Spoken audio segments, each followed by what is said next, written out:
My name is Tim Blumentritt, and this presentation discusses organizational design. A key aspect of strategy formulation is designing an organization that creates the foundations for superior strategy implementation. In this presentation, we discuss the structures, systems, and cultures that guide the behavior of employees. I'll start with some context. Internal strategic analysis examines the foundations on which a firm competes for customers. The primary source of competitiveness is something that makes the firm distinctive, sets it apart from its competitors. However, that's only part of the battle. The firm also has to deliver those sources of distinctiveness to the market effectively and efficiently. This is where strategic activity systems and organizational design come in. These two analytical perspectives consider how firms build processes and direct people to ensure that they are operationally excellent at what they are choosing to do. Interestingly, sometimes the systems or the designs are actually sources of distinctiveness. That is, firms that have production processes that are exceptionally efficient or employees that are exceptionally capable can point to their processes or designs as not only the ways they deliver sources of distinctiveness to the market, they are the sources of distinctiveness. A firm's employees are often its most important resource. CEOs often talk of a war for talent, meaning that they conscientiously try to attract excellent people. The problem is that people are imperfect strategic actors, regardless of their training or talents. Unlike machines or technologies, people don't always do what we expect them to do. They get distracted when they are excited about their kids, or having an argument with their spouse, or just want to talk about a show that was on the night before. They get excited about the possibility of a raise or a promotion, or disappointed if that raise or promotion doesn't come through. People get sick, get burned out, and quit. Firms respond by designing organizations that modify the behaviors of their employees to make them the best contributors possible. Organizational design has three primary components. First, structures focus on the job roles that exist within a firm, how those jobs are organized into hierarchies, especially the location of decision-making responsibilities, and the cross-organizational communication streams that help people stay in touch with colleagues that work in different departments. Second, control systems are the policies and incentive systems that guide the choices and behaviors of employees as they do their jobs. Last, organizational culture is the informal mechanisms that shape how people behave within the organization. Managers can tell if they have created a strong organizational design if they achieve three objectives. First, great organizations have direction. This means that everybody is working toward the same overarching goals, even if they are in different departments or in different locations. Second, great organizations achieve coordination, meaning that people are not only working toward the same goals, but they are also working together in pursuit of those goals. Last, the best organizations inspire people to work together and do so with energy and excitement. The rest of this presentation goes into more detail about structures, control systems, and cultures in that order. Formally defined, organizational structure is a configuration of roles, governance, authority, and decision-making channels. In practical terms, structure boils down to three things. First of all, structures identify job roles or specifications of how each employee contributes to the firm. For each job role, a job description provides information about the duties and responsibilities for individuals that fill them. Secondly, hierarchies map out boss-subordinate relationships, decision rights, communication flows, and importantly, where accountability lies for assigned duties. The third aspect of structure is ensuring that people who are not in the same hierarchical paths are able to effectively communicate with each other. That is, information and decisions don't just flow up and down through an organization's hierarchy, they also flow among people who are not in the same reporting relationships. Adding regular and programmed communication streams among people in different areas facilitates these flows. A solid structure achieves a few objectives. First, the right jobs are created and funded. Every dollar of salaries should have a positive ROI. Further, those jobs are properly staffed, both in terms of the number of positions offered in a job category, as well as the people who are placed in them. Second, hierarchies are created so that authority and decision rights are allocated to the right job levels. Doing so makes people secure in the authority they have in themselves, and they know who to go to should they need assistance. Last, great structure facilitates effective communication streams, but up and down the hierarchy as well as across it. To see how those things work within organizations, let's go through a couple of common organizational structures. The simple structure is typically of most small firms, say less than 50 people. At the top is a CEO, who is most likely to be a founder or the primary shareholder. In almost every case, this person is likely to make most or all key strategic decisions. While this person may have one or two trusted people alongside, the CEO will likely have full control over all aspects of the firm. The organizational will be very flat, and the size of the organizational will make structured cross-organizational communication redundant, since everybody in the firm is likely to know one another. That is, the CEO's job role is to be the key person. There is very little, if any, hierarchy, and there's no need for structured cross-organizational communication. In terms of strategic decision-making, this structure will be very fast, and it will be quite clear which job role has all the power and responsibility. This has the advantage of clarity and unity. However, problems arise when the company becomes too big for that CEO to make all of the decisions. For instance, if the CEO gets absorbed into a particular new business opportunity or solving a particular problem, or if they simply take a vacation sometime, the whole organization can get bogged down. When the simple structure becomes an impediment to good strategic decision-making, growing firms typically move a functional structure. Here, the CEO remains at the top of an organization, but delegates responsibilities for specific areas of the business to trusted, trained people in targeted job roles.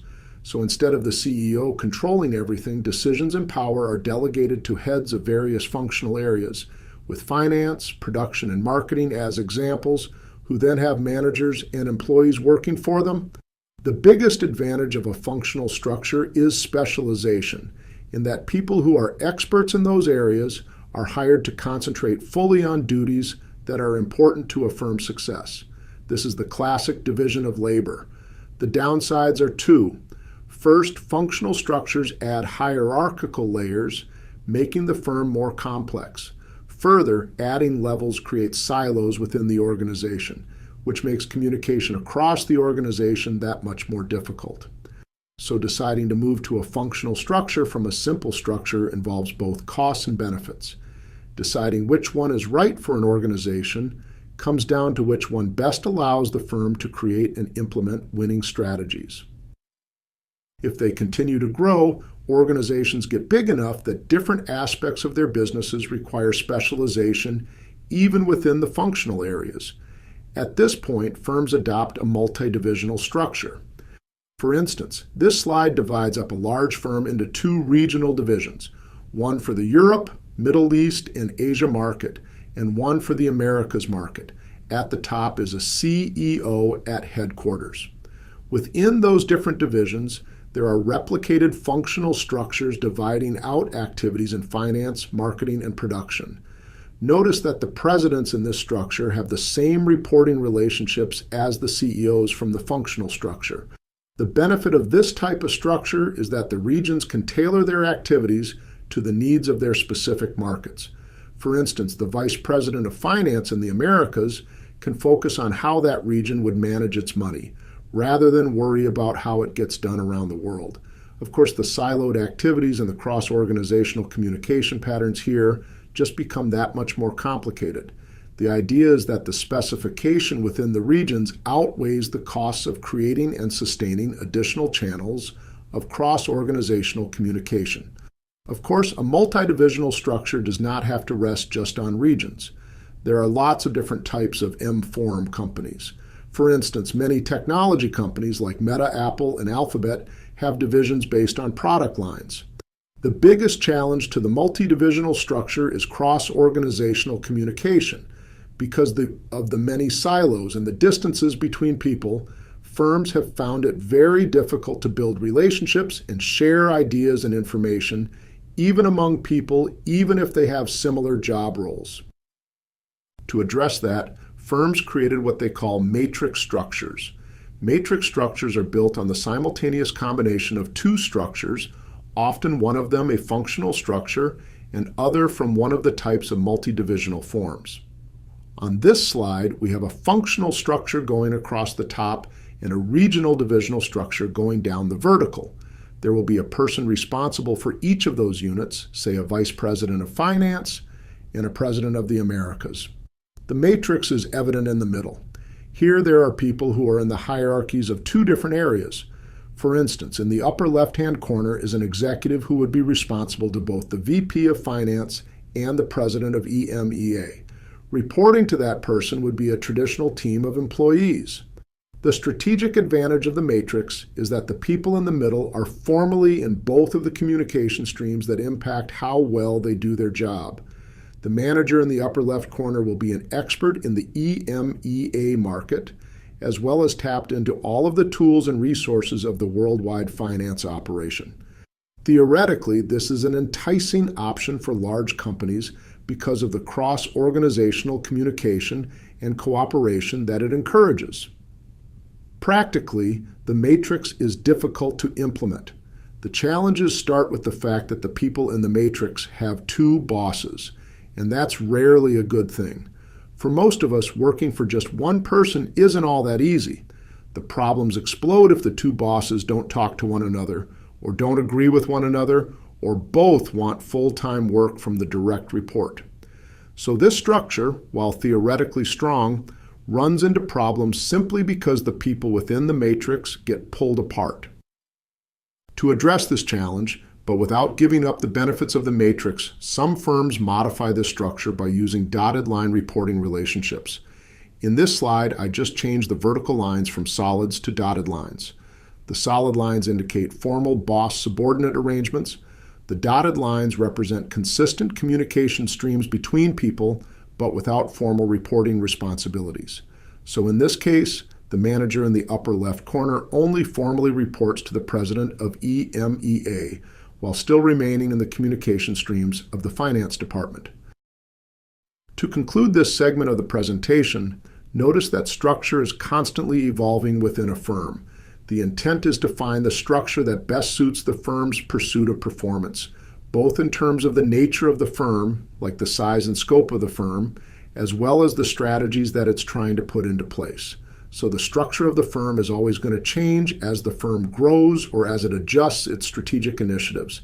The right organizational structure balances simplicity and flexibility with the appropriate amount of complexity that comes along with dedication and specialization of expertise to make the firm work as well as it can. If structures delineate what jobs people do, systems and cultures shape how people do those jobs. Let's start with control systems. Control systems are essentially a set of mandates, ranging from formal rules and policies down to guidelines and commonly held practices that provide guidance on how things are supposed to get done within an organization. Said more simply, control systems are the rules for how work should get done within a firm. Generalizing, we can break control systems into technological controls, behavioral controls, and output controls. Many technologies guide behaviors simply by requirements governing how employees use them. Enterprise resource planning and customer relationship management programs influence how things get done within a firm just through their user interfaces. Mandating use of accounting, budgeting, or financial systems and time management packages also influence how people work. Behavioral controls provide standards for what employees are supposed to do and say. The expectation is if employees do and say the right things, as guided by formal policies, good results will follow. We experience behavioral controls in everything from standard operating procedures to knowing what forms need to be filled out in order to take a week of vacation. Management by objectives and objectives known results are both examples of behavioral controls. Output controls, Conversely, simply look at what people produce rather than how they produce it. Think of this as setting quotas for a salesperson or production requirements for a plant manager. Once the quotas or production standards are set, the managers are tasked with achieving those metrics on their own. Some elements of control systems blur the lines between behavioral and output controls. Annual reviews, which typically look both backward and forward in time, and expectations of adherence to mission, vision, and value statements are examples. Just as an organizational structure has to be attuned to the nature of the business, control systems have to be matched to the nature of the work. Some rules of the game are the same all the time. For instance, every time you go to Chick-fil-A, you can expect the same greeting and a "my pleasure" after you receive your food. These types of job routines ensure continuity across situations. But some activities are not suitable for automatic types of controls. As situations or job responsibilities become less routine, the rules governing them have to adapt as well. With novelty, following the mission of the organization takes precedence over specified rules. For individuals, job routines are replaced by agreements, such as agreed-upon objectives in MBO or OKR systems, and empowerment to make decisions on the spot. Similarly, organizational guidelines move from the rigors of tech systems to the decision-making power assigned to committees when situations call for new ideas. The third aspect of organizational design is culture. An organization's culture describes the informal norms of behavior adopted by its employees. There are more formal ways of defining culture. Many of them are based on values, beliefs, and norms. My favorite definition is one of the most basic: the way we do things around here. Cultures both reflect and are shaped by the spirit of the organization, with things like shared values and beliefs, stories, and even legends of impactful periods of time or people who achieved great things. An organization's culture arises from repeated behaviors. For instance, culture has its origin in a founder of the organization or an iconic leader from the firm's early days. These people achieve legendary status because they were able to craft and build a successful business or respond to existential situations, and the spirit of those legends may continue to shape the organization into the future. Relatedly, individuals who are rapidly promoted within an organization are often viewed as exemplars of success. It makes sense of other ambitious individuals to follow the same paths. Other ways to shape culture are through major events, especially things that have an impact on the psyche of an organization, such as layoffs or a great new product launch, major new hires, like replacing a CEO or a key manager, or even competitive threats that serve as rallying cries for the organization. How people respond to these situations often shapes its culture. All four of these dynamics share the common thread that they create repeated behaviors. They demonstrate to employees what works in the organization, what is respected and rewarded, and those repeated behaviors become the way we do things around here. As such, culture is something that develops differently at each firm. Cultures are truly idiosyncratic. There are no two companies that have the same culture. This means that there is not just one right culture. Consider two different ways of describing culture: strong versus weak cultures and static versus adaptive cultures. In a weak culture situation, the people act very individualistically in doing their jobs. While they may enjoy each other's company in a personal sense, tight relationships aren't keys to superior organizational performance. On the other hand, people within companies with strong cultures often display strong cohesiveness around certain types of behaviors, such as they weigh the approach innovation or expectations for responding to customers. Which of these two is better? It depends, and it depends on what best enables people to do great work. If a firm is better off allowing people to work independently, a weak culture is probably just fine. Forcing them to work with people could actually make them less productive. Organizations that benefit when people share information and fully engage with each other, especially ones that want to be innovative or creative, such as advertising agencies, will likely value that cohesiveness that comes with a strong, tight-knit culture. Similarly, there are differences between static cultures and adaptive cultures. Static cultures tend to be consistent, enduring. They have a constant presence in the market. Other firms are more adaptable, more willing to change and morph. Which is best? Again, it depends. Both have their advantages and disadvantages, making the right choice dependent on what the firm is trying to achieve.